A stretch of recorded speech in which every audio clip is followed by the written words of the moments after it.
وقال إن هذا القرآن يهدي للتي هي أقوم.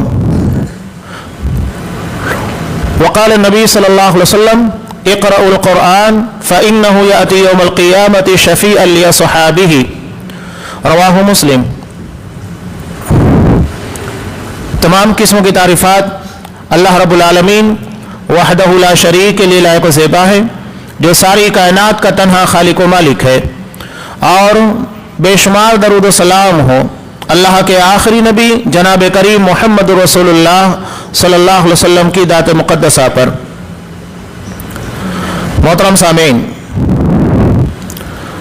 قرآن کا موضوع انسان ہے. اس قرآن کو اللہ نے انسانیت کی ہدایت کے لیے نازل کیا. قرآن کے نزول سے قبل آپ دیکھیے انسان کہاں تھا؟ نہ اسے اپنے رب کے بارے میں علم تھا، نہ زندگی گزارنے کا کوئی ضابطہ تھا، نہ تجارت و معیشت کے اصول تھے، کچھ نہیں تھا.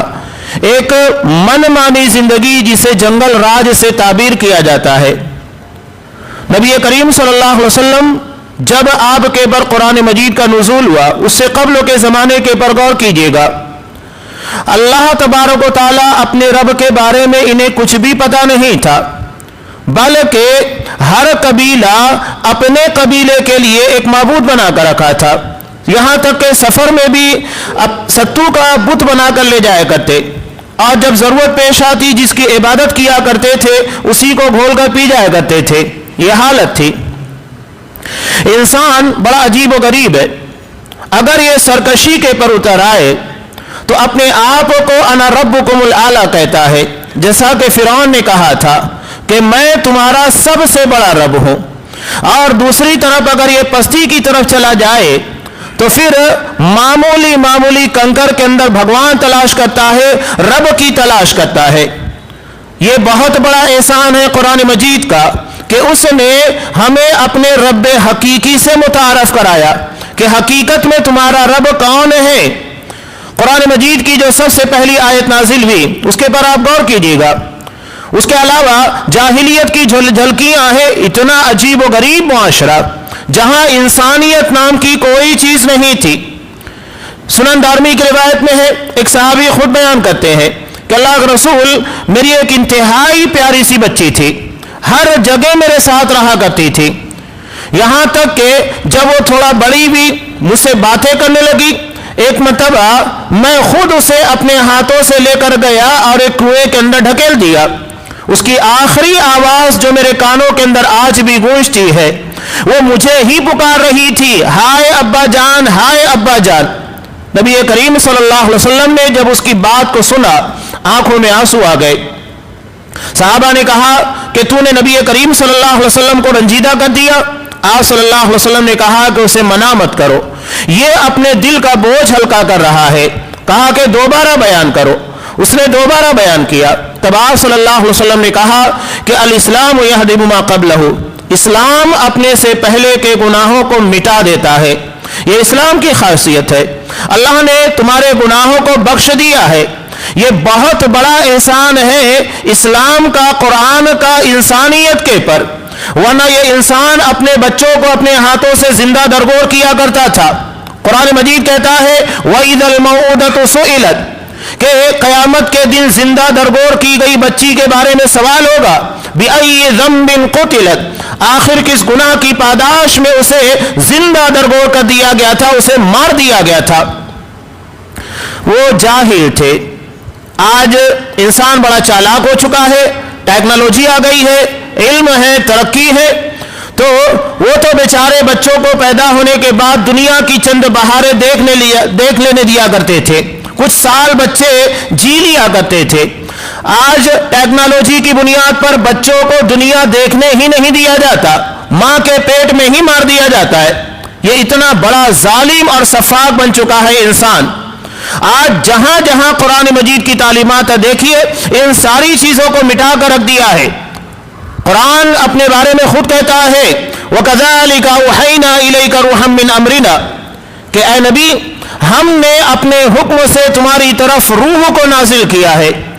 اللہ نے قرآن مجید کو روح سے تعبیر کیا. جس طرح انسان